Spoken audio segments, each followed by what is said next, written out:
பாண்டிச்சேரியில் நடத்தின அந்த கூட்டத்துல 12 நிமிடம் அவர் பேசியிருக்கார். ஒரு தலைவர், ஆயிரக்கணக்கான இளைஞர்கள் வர்றாங்க, அப்படி வந்திருக்கக்கூடிய அந்த கூட்டத்தை அந்த இளைஞர்கள்கிட்ட நீங்க யாரு, எதற்காக கட்சி ஆரம்பித்தீங்க, உங்களுடைய கொள்கை என்ன, இதையெல்லாம் எடுத்து ஒரு மணி நேரம் நீங்க பார்த்தே கூட படிங்க. உங்களுக்கு அந்த அளவுக்கு திறமை இல்லை அப்படின்னு கேட்டீங்கன்னா பரவாயில்ல, நீங்க பார்த்து கூட படிக்கலாம். ஒரு மணி நேரம் அந்த இளைஞர்கள் மத்தியில நீங்க உரையாடி இருந்தா அந்த இளைஞர்களுக்கு ஒரு தெளிவு கிடைத்திருக்கும், ஒரு புரிதல் வந்திருக்கும். இன்ஜினே இல்லாம ஒரு கார் இருந்ததுன்னா அதை எத்தனை பேர் தள்ளினாலும் அது ஸ்டார்ட் ஆகாது. இப்ப அப்படிப்பட்ட இன்ஜின் இல்லாத ஒரு காரை, ஒரு வாகனத்தை பாரதிய ஜனதா என்ற ஒரு லாரி பின்னாடி கட்டி இழுத்து கொண்டு போய் கரை சேர்க்கலாம் அப்படின்னு சொல்லி முயற்சி செஞ்சுட்டு அப்படின்ற ஒரு உதாரணத்தை சொல்றாரு. எல்லா சலுகைகளையும் வடமாநிலத்தில் இருக்கிறவர்களே எடுத்துக்கொள்கிறார்கள். தொழில்துறையா இருக்கட்டும், வளர்ச்சியா இருக்கட்டும், எல்லாமே வடமாநிலத்தில் இருக்கிறவர்களுக்கே ஆதிக்கம் செலுத்துகிறார்கள். அந்த டெல்லியினுடைய அந்த ஏகோபித்த ஆதிக்கத்தை எதிர்த்துத்தான் நான் கட்சியை தொடங்குகிறேன் என்று பேரறிஞர் அண்ணா சொன்னார். அதுதான் இன்றைய இருக்கக்கூடிய முதலமைச்சர் ஸ்டாலின் அவர்களும் ஒருபோதும் தமிழ்நாட்டை தலைமுறையை விடமாட்டேன், உங்கள் ஆதிக்கம் தமிழ்நாட்டில் எடுபடாது அப்படின்னு சவால் விட்டு பேசுறாங்க.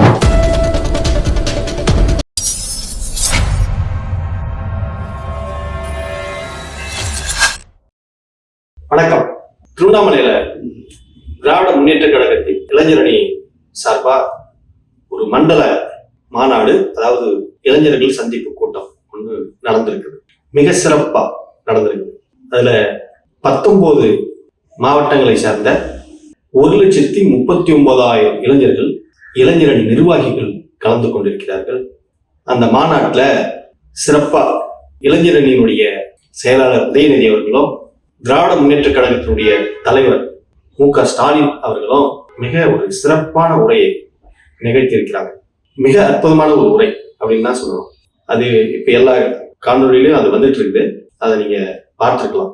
இதுல என்ன ஒரு மிகப்பெரிய ஆச்சரியம் அப்படின்னு சொல்லி கேட்டீங்கன்னா, அந்த மாநாட்டில் பேசிய உதயநிதி அவர்கள் திராவிட இயக்கத்தினுடைய, திராவிட சித்தாந்தத்தினுடைய கொள்கைகளை மிக அழகாக சமத்துவம், சகோதரத்துவம், சமூக நீதி, இப்படி திமுகவினுடைய திராவிட இயக்கங்களுடைய கொள்கைகளை மிக அழகாக ஏறத்தாழ 1 மணி நேரம் அவர் அந்த உரையை கொடுத்திருக்கிறார்.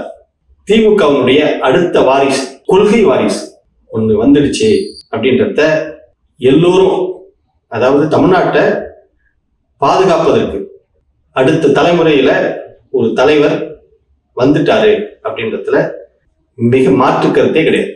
கொள்கையும், கொள்கை பிடிப்பும், கொள்கையிலுடைய சித்தாந்தங்களையும் யார் ஒருத்தர் முன்னெடுத்துட்டு கொண்டு போய் சேர்க்கிறாங்களோ அவர்கள் அடுத்த தலைமுறைக்கு வழிகாட்டியாக இருப்பார்கள் என்பதில் மாற்று கருத்தே கிடையாது. நீங்க இந்த பக்கம் அப்படியே ஒரு பெரும் இளைஞர் கூட்டத்தை வைத்திருக்கக்கூடிய தமிழக வெற்றி கழகத்தினுடைய தலைவர் விஜய் அவர்கள் மாநாடு நடத்தியிருக்காரு, ரோட் ஷோ நடத்தியிருக்காரு. இப்ப கூட பாண்டிச்சேரியில ஒரு கூட்டத்தை நடத்தியிருக்காரு.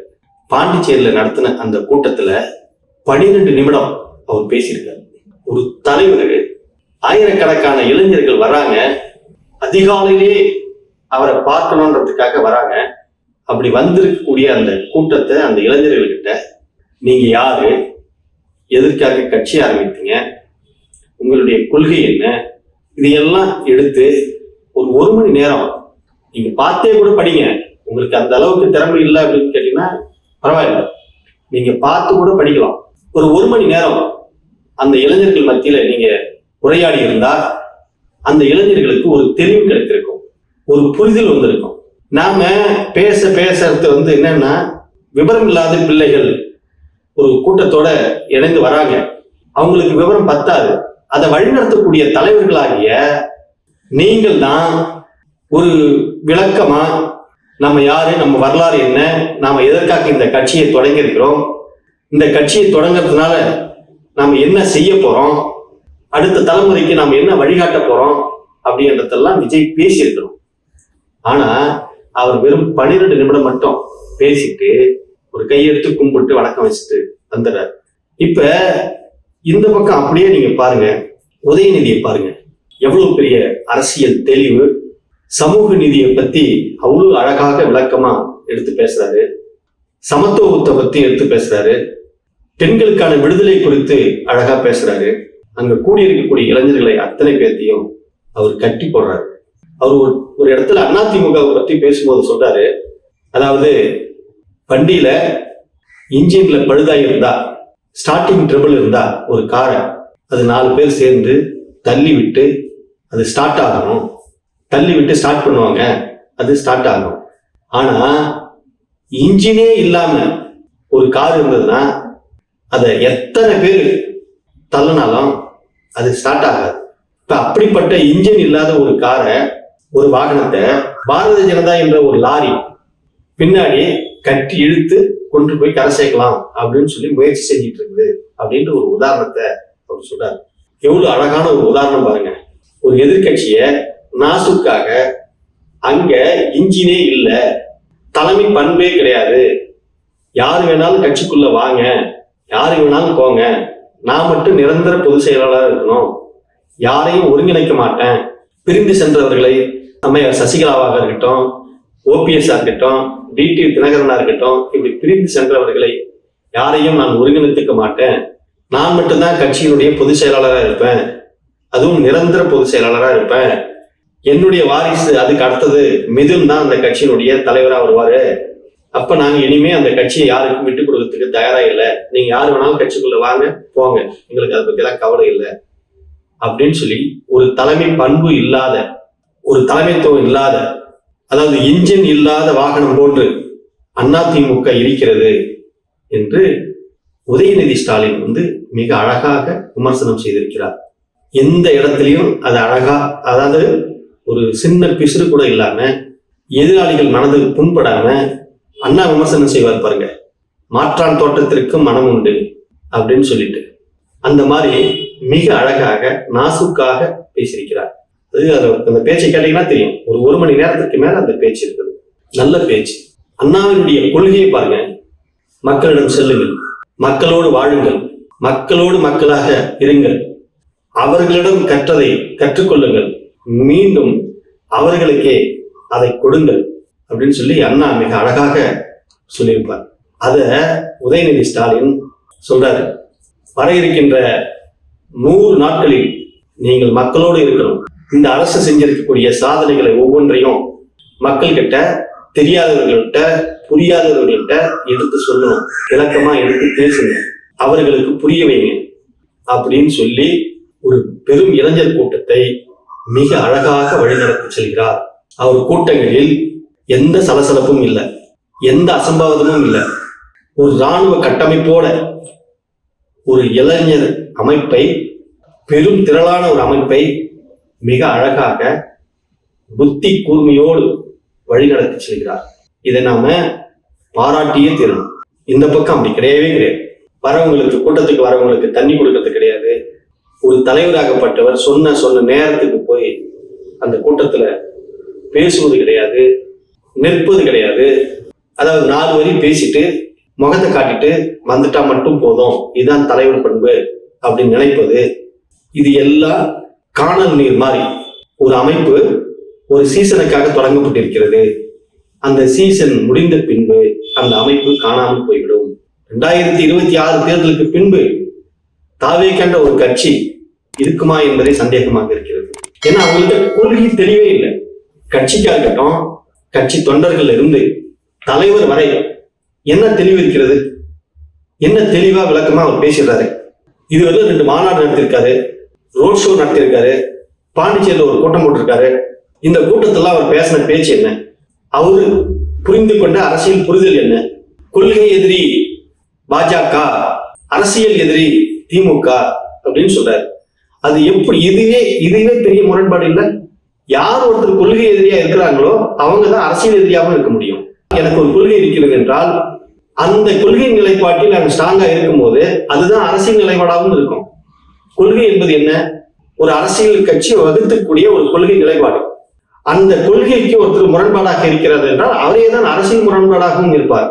அரசியல் முரண்பாடு தனியாகவும் கொள்கை முரண்பாடு தனியாகவும் ஒன்று கிடையவே கிடையாது. யார் ஒருத்தர் கொள்கைக்கு எதிராக இருக்கிறார்களோ அவர்கள் தான் அரசியலிலும் எதிரியாக இருக்கணும். அறிஞர் அண்ணா கட்சியை தொடங்கும் போது 1949 கட்சியை தொடங்கும் போது டெல்லியினுடைய ஏகாதிபத்தியத்தை எதிர்த்துத்தான் நாங்கள் இந்த அரசியல் இயக்கத்தை தொடங்கியிருக்கிறோம். வடக்கு வாழ்கிறது, தெற்கு தேய்கிறது, எல்லா சலுகைகளையும் வடமாநிலத்தில் இருக்கிறவர்களே எடுத்துக்கொள்கிறார்கள். தொழில்துறையா இருக்கட்டும், வளர்ச்சியா இருக்கட்டும், எல்லாமே வடமாநிலத்தில் இருக்கிறவர்களுக்கே ஆதிக்கம் செலுத்துகிறார்கள். அந்த டெல்லியினுடைய அந்த ஏகோபித்த ஆதிக்கத்தை எதிர்த்துத்தான் நான் கட்சியை தொடங்குகிறேன் என்று பேரறிஞர் அண்ணா சொன்னார். அததான் இன்றைய இருக்கக்கூடிய முதலமைச்சர் ஸ்டாலின் அவர்களும் ஒருபோதும் தமிழ்நாட்டை தலைகுனிய விடமாட்டேன், உங்கள் ஆதிக்கம் தமிழ்நாட்டில் எடுபடாது அப்படின்னு சவால் விட்டு பேசுறாரு. இதுதான் கொள்கை, இதுதான் கொள்கை எதிரி. கொள்கை எந்தோ அதற்கான எதிரி யாரோ அவர்களை நாம் அடையாளம் கண்டு அவர்களை விமர்சனம் செய்ய வேண்டும், தமிழ்நாட்டு மக்களை பாதுகாக்க வேண்டும். இதுதான் கொள்கையும் இதுதான் அரசியலும். ஆனா தாவேகாவுடைய தலைவர் விஜய் அவர்கள் பைத்தியக்காரத்தனமான ஒரு விமர்சனத்தை, ஒரு கொள்கையை அறிவிக்கிறார்.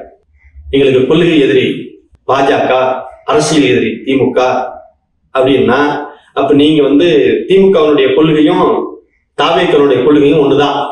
அவங்களும் பெரியார் போட்டோ வச்சிருக்காங்க, நீங்களும் பெரியார் போட்டோ வச்சிருக்கீங்க. அவங்களும் அண்ணா போட்டோ வச்சிருக்காங்க, நீங்களும் அண்ணா போட்டோ வச்சிருக்கீங்க. சரி, எங்க இருந்து நீங்க முரண்படுறீங்க? கலைஞர்கிட்ட இருந்து நீங்க முரண்படுறீங்க, அவ்வளவுதானே? கொள்கை எல்லாம் ஒண்ணுதானே? அப்புறம் எதுக்கு நீங்க தனியா கட்சி ஆரம்பிக்கிறீங்க? திமுகவுடைய கொள்கையும் தாவேகாவுடைய கொள்கையும் ஒண்ணுதான் அப்படின்னு சொன்னா நீங்க எதுக்கு கட்சி ஆரம்பிக்கிறீங்க தனியா? அந்த கட்சியிலே ஐக்கியமாயிட்டு போயிடலாங்க. அப்ப இது ஒரு பைத்தியக்காரத்தனமான, மக்கள் மத்தியில் எடுபடாத ஒரு நிலைப்பாடு. இப்ப உதாரணத்துக்கு சொல்லுங்க, திருப்பரங்குன்றம் ஒரு இஷ்யூ போயிட்டு இருக்குது. அதாவது எல்லைக்கல், நில அளவை கல் அப்படின்னு ஒரு கல் இருக்கு. அந்த கல்ல சங்கிகள் கூட்டம் என்ன சொல்லுதுன்னு கேட்டீங்கன்னா தீபத்தூண்னு சொல்லுது. வரலாறு என்ன சொல்லுது அப்படின்னு கேட்டீங்கன்னா அது நில அளவை கல்.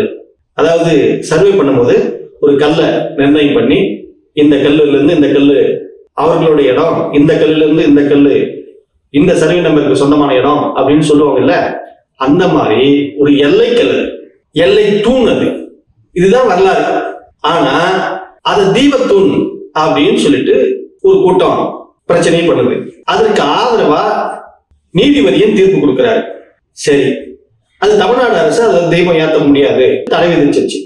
இப்ப இந்த நிலையில தமிழ்நாட்டில் இருக்கக்கூடிய எல்லா அரசியல் கட்சிகளும் அவங்களுடைய கருத்தை ஒண்ணு சொல்றாங்க.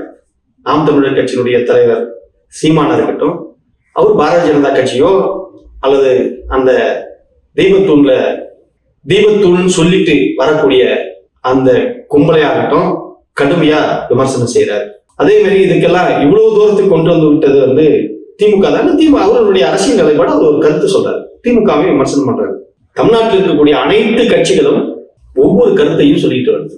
ஆனா தாவேகாவுடைய தலைவர் விஜய் மட்டும் அந்த இஷ்யூல, திருப்பரங்குன்றம் சப்ஜெக்ட்ல ஒரு கருத்தும் சொல்றதில்லை, சொல்லல. என்ன காரணம் சொல்லி பாரு. அப்படி கருத்து சொல்லக்கூடியவர்கள் தான் கொள்கை உள்ளவர்கள். கொள்கை என்றால் என்ன? என்னுடைய கொள்கைக்கு அது முரணாக இருக்கிறது, அது தீபத்தூண் தான், அதுல தீபம் ஏற்றணும், நீதிபதி சொன்ன கருத்து சரியானது அப்படின்னு சொல்லுவது ஒரு கொள்கை. இல்ல அது எல்லைக்கல்லு, 1920 சர்வேயர் அளந்து நட்ட ஒரு எல்லைக்கல்லு, அதுல தீபம் ஏற்றக்கூடாதுன்னு சொல்றது ஒரு கொள்கை. நீங்க எந்த கொள்கையில சார் இருக்கீங்க? ஒரு அரசியல் கட்சி, உங்ககிட்ட லட்சக்கணக்கான இளைஞர்கள் திரள்றாங்க, நீங்க ஒரு கருத்து சொல்லணுமா இல்லையா? சொல்லலையே. அப்படின்னா உங்களுக்கு கொள்கைன்னு ஒண்ணு இல்லை, அரசியல் நிலைப்பாடுன்னு ஒண்ணு இல்லை. அதாவது சீசனுக்கு வரக்கூடிய வேடந்தாங்கல் பறவை மாதிரி 2026 தேர்தலுக்காக உங்களை யாரோ கும்பு சீவி கட்சியை தொடங்க வைத்திருக்கிறார்கள், வேறொன்றும் இல்லை. நீங்களாக உங்களுக்கு ஒரு கொள்கை இருந்து கொள்கை நிலைப்பாட்டோட நீங்க கட்சியை தொடங்கவில்லை. உங்களுக்கு ஒரு பின்னாடி உங்களுக்கு ஒரு முதலாளி இருக்கிறாரு, அந்த முதலாளி தான் உங்களை வழி நடத்துறாரு. முதலாளின்னா வேற யாரும் இல்லை, RSS பிஜேபி தான். அவங்கதான் நீங்க யாரை கொள்கை எதிரின்னு சொல்றீங்களோ அவர்கள் தான் உங்களை காப்பாற்றி கொண்டிருக்கிறார்கள். அதுவும் குறிப்பாக கரூர் சம்பவத்துக்கு பின்பு நீங்கள் அவர்களுடைய பாதுகாப்பில் தான் இருக்கிறீர்கள் என்பது அம்பலமாக தெரியுது, பட்டவர்த்தமா தெரியுது. இது ஒண்ணும் பெரிய இதெல்லாம் கிடையாது. அதனால திமுகவை எதிர்க்கக்கூடிய அளவிற்கு உங்களுக்கு எந்த விதமான புரிதலும் இல்லை, சக்தியும் இல்லை. திமுக அது கொள்கை உறுதியோட, சமூக நீதி கொள்கை உறுதியோட, சமத்துவத்தை நோக்கி இந்த நாட்டை வழிநடத்த வேண்டும், தமிழ்நாட்டை பாதுகாக்க வேண்டும் என்ற உறுதியோடு இருக்கிற இயக்கம் திராவிட முன்னேற்ற கழகம். அதனால மீண்டும் 2026 தேர்தலில் கள நிலவரம் எப்படி இருக்குதுன்றதை நம்ம விரிவாக பேசுவோம். நன்றி, வணக்கம்.